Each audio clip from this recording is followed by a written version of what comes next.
क्या हाल है चैनल लोग? उम्मीद करते हैं कि बहुत बढ़िया से तैयारी कर रहा होगा सब लोग। ठीक है, अच्छे से तैयारी कर रहा होगा कंपटीशन का। आरआरबी जेई का फॉर्म आ चुका है। ठीक है, एसएससी जेई का तैयारी कर रहे थे, है ना? तो समझो कि यहाँ पर अब तुमको दोनों हाथ में लड्डू मिल गया। ठीक है, एकदम बढ़िया से हिम्मत करके मेहनत करके, ठीक ना, किसी भी तरह करके जॉब ले लेना। ठीक है, बहुत अच्छा मौका है। ठीक ना, इधर हम देखिए इंडक्शन मोटर का वन लाइनर कॉन्सेप्ट डिस्कस करते हैं। जैसे इंडक्शन मोटर को पूरा थ्योरी के जैसा पढ़ाएंगे नहीं, यहाँ पे इंडक्शन मोटर के वन लाइनर जो थ्योरी टाइप का कॉन्सेप्ट है उसको डिस्कस करेंगे। यह कॉन्सेप्ट उसको फायदा करेगा जो स्टूडेंट थ्योरी एक बार कहीं ना कहीं पढ़ा होगा, चाहे वो सेमेस्टर में पढ़ा होगा या किसी के पास कंपटीशन का क्लास किया होगा। ठीक ना, तो उन लोग को बहुत हेल्प करेगा। तो इंडक्शन मोटर से रिलेटेड कम से कम 20-30 को वीडियो रहेगा। 30 वीडियो को मतलब 30 कहाँ 300 कॉन्सेप्ट है ना, 300 तो 20-30 को वीडियो रहेगा। ठीक ना, और उतना में तुमको लगभग हर तरह का, ठीक है, कॉन्सेप्ट क्लियर हो जाएगा। तो इतना सारा बात को भी अगर इंडक्शन मोटर से रिलेटेड समझ करके याद रखते हैं, ठीक ना, तो आपको क्वेश्चन एग्जाम में नहीं मिलेगा। ऐसे देखो बहुत तरह का आपको मिलेगा पढ़ाया हुआ भी, लेकिन डायरेक्ट हम लोग ऑब्जेक्टिव टाइप से वन लाइनर कॉन्सेप्ट के रूप में अगर करते हैं तो क्या होगा कि अच्छा से याद भी हो जाएगा और आप थ्योरी कहीं ना कहीं तो जरूर पढ़े होंगे एक बार, तो उससे आपको हेल्प भी होगा। तो इस वीडियो को देखने से पहले आपको इंडक्शन मोटर का थ्योरी एक बार अच्छे से कम पढ़ा हुआ रहना चाहिए। ठीक ना, तो चलो अब हम वीडियो को शुरुआत करते हैं। ठीक है, और हर वीडियो में लगभग 10 गो 12 गो जितना में बोर्ड भर जाए उतना मत, कम से कम 10 को मान के चलो। कॉन्सेप्ट डेली रहेगा, हर लेक्चर में 10-15 मिनट का लेक्चर होगा, लेकिन आपका अच्छा खासा रिवीजन हो जाएगा इससे। ठीक है, चलो पहला कॉन्सेप्ट देखते हैं। The air gap between a stator and rotor of a three phase induction motor is. The air gap between a stator and rotor of a 3-phase induction motor is 0.4 mm to 4 mm।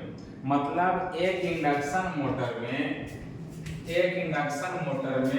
Stator और rotor के बीच में जो gap रहता है वह gap 0.4 mm से लेकर के 4 mm तक का रेंज में रहता है। अब स्टेटर कहे के मतलब क्या है ये आपको पहले से पता होना चाहिए, रोटर कहे के मतलब क्या है ये पहले से पता रहना चाहिए, तभी यहाँ पे आपको समझ में आएगा कि कहना क्या चाह रहा है। यहाँ पे महत्वपूर्ण बात केवल यही हुआ कि स्टेटर और रोटर के बीच में जो गैपिंग है वो 0.4 mm से लेके 4 mm होता है। अब तुम्हारा मन खोजेगा कि इतने काहे रहता है, तो आप थ्योरी कहीं ना कहीं पढ़े हैं, उससे आपको क्लियर हो गया होगा कि 0.4 mm से लेकर के 4 mm तक ही क्यों रहता है, इतना छोटा एयर गैप क्यों रखते हैं। क्योंकि एयर गैप अगर कम नहीं रहेगा तो रिलक्टेंस ज़्यादा हो जाएगा, रिलक्टेंस ज़्यादा हो जाएगा, है ना, तो फ्लक्स तुम्हारा क्या हो जाएगा, कम हो जाएगा। ठीक है, तो चलो यहाँ पर इस बात को याद रखना है कि स्टेटर और रोटर के बीच में जो आपका एयर गैप होता है वो 0.4 mm से लेकर के 4 mm तक होता है। अब स्टेटर क्या है, रोटर क्या है, गैप क्या है, ये पूरा फिगर मन में दिखेगा तो इस लाइन का मतलब आपको अच्छे से समझ में आएगा। और इस पर में यादें रख लेना। देखो एग्जाम में उतना टाइम नहीं रहता कि वहाँ सोचेगा, कुछ चीज़ एकदम तुमको यादें रहना चाहिए।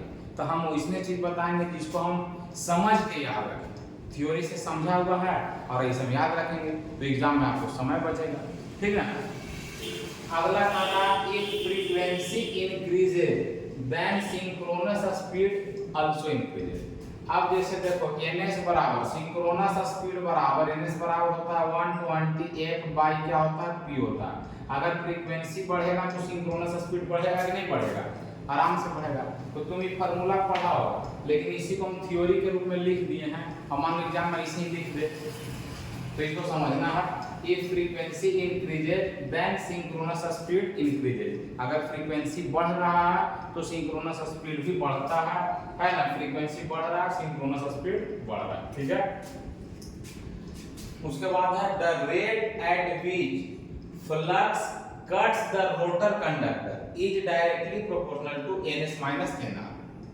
कह रहा है कि the rate at which flux cuts the rotor, मतलब जिस रेट से फ्लक्स रोटर को कट करता है, जिस दर से फ्लक्स रोटर को कट करता है, रोटर को कट करे के मतलब रोटर कंडक्टर को कट करता है, वह दर किसके प्रोपोर्शनल होता है?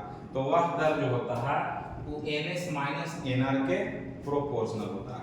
एक्चुअल में देखो कि जैसे मान लेते हैं कि E हो गया स्टेटर और E हो गया रोटर, ठीक है। तो अगर एयर गैप में रोटेटिंग मैग्नेटिक फील्ड है, इहो घूमित रहता है, और रोटर भी क्या करेगा, इहो घूमित रहता है, तो दोनों सेम डायरेक्शन में घूम रहा है ना, तो रिलेटिव स्पीड जो होगा, रिलेटिव वेलोसिटी जो होगा, वो दोनों के स्पीड का डिफरेंस होगा, और जितना रिलेटिव वेलोसिटी होगा उसी प्रोपोर्शनल में क्या करेगा, वो फ्लक्स रोटर को कट करेगा। तो अगर सिंक्रोनस स्पीड मतलब मैग्नेटिक फील्ड वाला स्पीड अगर ns है, रोटर का स्पीड अगर nr है, और दोनों सेम डायरेक्शन में घूम रहा है, ठीक है, तो जिस दर से फ्लक्स कट करेगा वह दर क्या बन जाएगा, ns minus nr। nr minus ns नहीं होगा, ns माइनस nr होगा, क्योंकि ns बड़ा है और nr क्या है, छोटा, ठीक ना। तो डायरेक्ट इसको याद रखना, एकदम समझ लेना है कब क्या रहा और उसको याद कर लेना, ठीक ना। When rotor of three-phase induction motor is blocked, when rotor of three-phase induction motor is blocked, then slip is 1। अगर इंडक्शन मोटर का रोटर ब्लॉक्ड है, अगर इंडक्शन मोटर का रोटर ब्लॉक्ड है, ब्लॉक्ड कहे के मतलब जैसे मान लो कि अब हम साइकिल चला रहे हैं, अब साइकिल अगर हम चला रहे हैं तो साइकिल के चक्का भी घूम रहा होगा, और अगर चक्का में तुम एगो लकड़ी घुसा दिया तो चक्का आगे बढ़ेगा, नहीं बढ़ेगा, मतलब चक्का रुक जाएगा। यानी कि इंडक्शन मोटर ब्लॉक्ड है, इसका मतलब इंडक्शन मोटर रुकल है, और इंडक्शन मोटर रुकल है मतलब वो स्टैंड स्टिल कंडीशन में है, और स्टैंड स्टिल कंडीशन में तुमको पता होगा कि nr बराबर 0 होता है और s बराबर 1 होता है, ठीक ना। तो क्या कह रहा है, when a three phase induction motor is at यहाँ है when rotor of three phase induction motor is blocked then slip is 1। जब रोटर ब्लॉक्ड है, ब्लॉक्ड होने का मतलब nr 0 हुआ और s बराबर क्या हुआ, 1।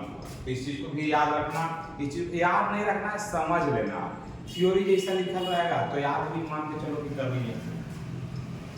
उसके बाद अगला कह रहा है when a three phase induction motor is at no load। इस बात को समझना, मतलब जब induction motor no load condition में, तो देखो जैसे ही नो लोड वाला शब्द आता है ना, जैसे ही नो लोड वाला शब्द आता है, लड़का लोग को दिमाग में ये आता है कि रोटर रुका हुआ, इंडक्शन मोटर रुकल है, मतलब रोटर रुकल है, लेकिन सही नहीं। मन में तुमको लगेगा कि रोटर रुकल होगा, लेकिन ऐसे मत सोचना। नो लोड कहे के मतलब है कि ओकरा पर लोड नहीं लगल, अब बिना लोड लगैले हम पागल नहीं ओकरा घुमा रहे हैं। जैसे मान लो कि रोटर है आ एकरा में कोई मैकेनिकल लोड नहीं है, लेकिन तैयो ही क्या कर रहा है, घूम रहा है, तैयो ही घूम रहा है। जैसे गेहूं पिसाने वाला मिल देखा होगा, तो हम उसका डिब्बा में गेहूं डालते हैं तो गेहूं पिसा के आटा बनता है।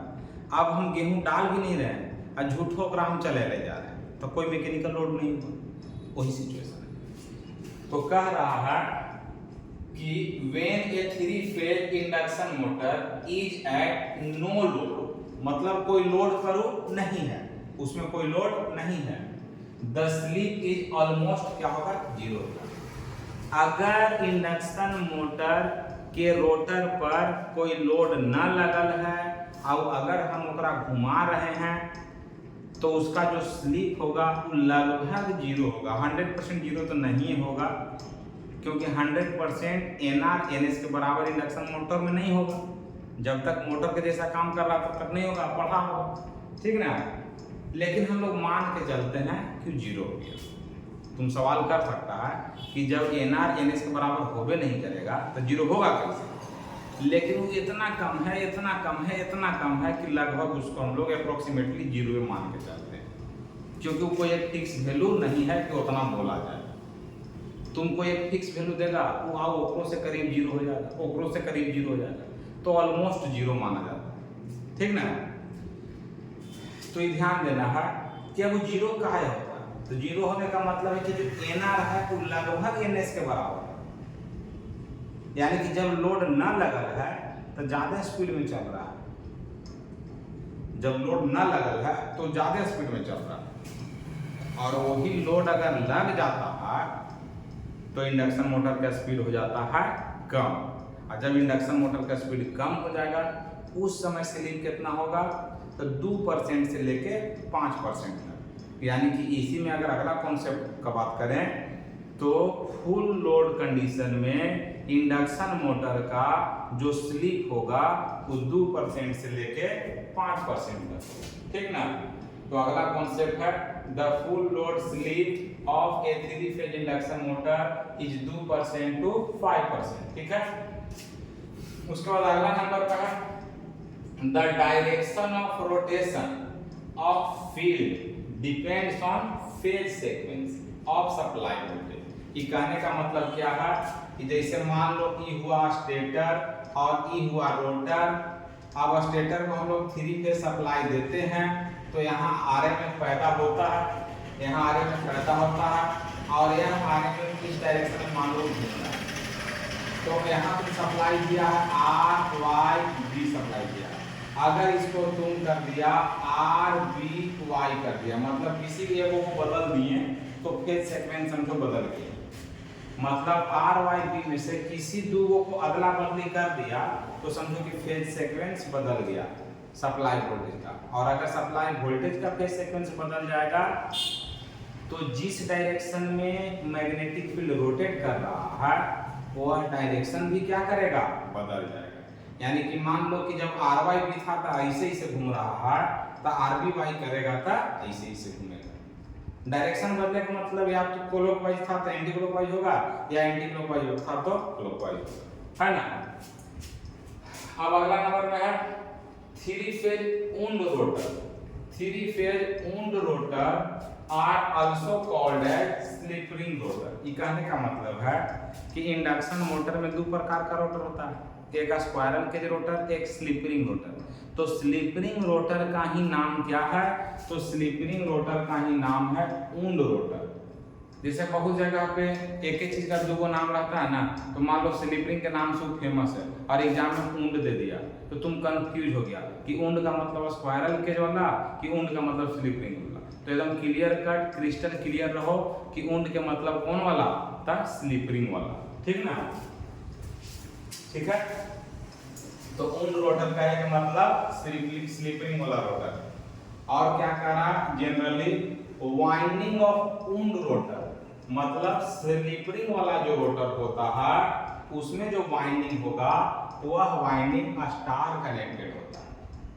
मतलब स्लिप रिंग रोटर जो है चाहे वुंड रोटर जो है, तो उस रोटर में जो वाइंडिंग होता है वह जनरली स्टार कनेक्टेड होता है। अब तुमको कोई बोलेगा कि वो जनरली स्टार कनेक्टेड क्यों होता है, तो इसलिए हम स्टार कनेक्टेड रखते हैं ताकि हम रोटर वाइंडिंग में एक्सटर्नल रेजिस्टेंस को ऐड कर सकें। जैसा कि आप कॉन्सेप्ट पढ़े होंगे कि जो तुम्हारा स्लिप रिंग रोटर होता है उसमें एक्सटर्नल रेजिस्टेंस जोड़ने का प्रावधान होता है। अब हम एक्सटर्नल रेजिस्टेंस क्यों जोड़ते हैं, देखो एक बात को खोदेगा ना तो कितना बात निकलेगा। तो इस सारा कॉन्सेप्ट आप पढ़े हुए होंगे, है ना। जिसका कॉन्सेप्ट क्लियर रहेगा उधर से ओकरे इसमें समझ में आएगा, जिसका कॉन्सेप्ट क्लियर नहीं रहेगा ओकरा कुछ समझ में आएगा, ठीक है ना। तो generally winding of wound rotor is star connected, star connected रखते हैं। वाई स्टार कनेक्टेड, क्योंकि हम एक्सटर्नल रेजिस्टेंस को ऐड करना चाहते हैं, ठीक ना। उसके बाद अगला पॉइंट है लास्ट वाला, we can connect external resistance in wound rotor. अगला पॉइंट में क्लियर कर दिए कि वुंड रोटर जो होता है उसमें एक्सटर्नल रेसिस्टेंस को कनेक्ट किया जा सकता है। एक्सटर्नल रेसिस्टेंस को कनेक्ट करने से स्टार्टिंग टॉर्क पर प्रभाव पड़ा हो, ठीक ना। तो खैर वो सब बाद में डिस्कस करेंगे। तो यहाँ पर 10 गो पॉइंट लिखे हैं, 10 पॉइंट में कुछ न कुछ आपको मतलब रिवीजन हो गया होगा, कुछ न कुछ सीखने को जरूर मिला होगा। तो कमेंट करके जरूर बताना, ठीक ना, कि इस वीडियो से आपको कुछ इन्फॉर्मेशन, कुछ फायदा लग रहा है कि नहीं लग रहा है, ठीक है। एक्सप्लानेशन का भी जरूरत है, अगर एक्सप्लानेशन का जरूरत होगा तो हम और अच्छे से एक्सप्लेनेशन भी इसको नेक्स्ट वीडियो से दे सकते हैं। लेकिन हम मान के चल रहे हैं कि आपका थ्योरी पढ़ा हुआ है, ठीक है। इंडक्शन मोटर के थ्योरी को आप पढ़ चुके हैं, उससे रिलेटेड इम्पोर्टेंट बात का कलेक्शन हम लोग यहाँ पे करना चाह रहे हैं, ठीक है। तो कैसा लगा जरूर बताना। मिलते हैं नेक्स्ट वीडियो में, तब तक के लिए जय हिंद, जय भारत।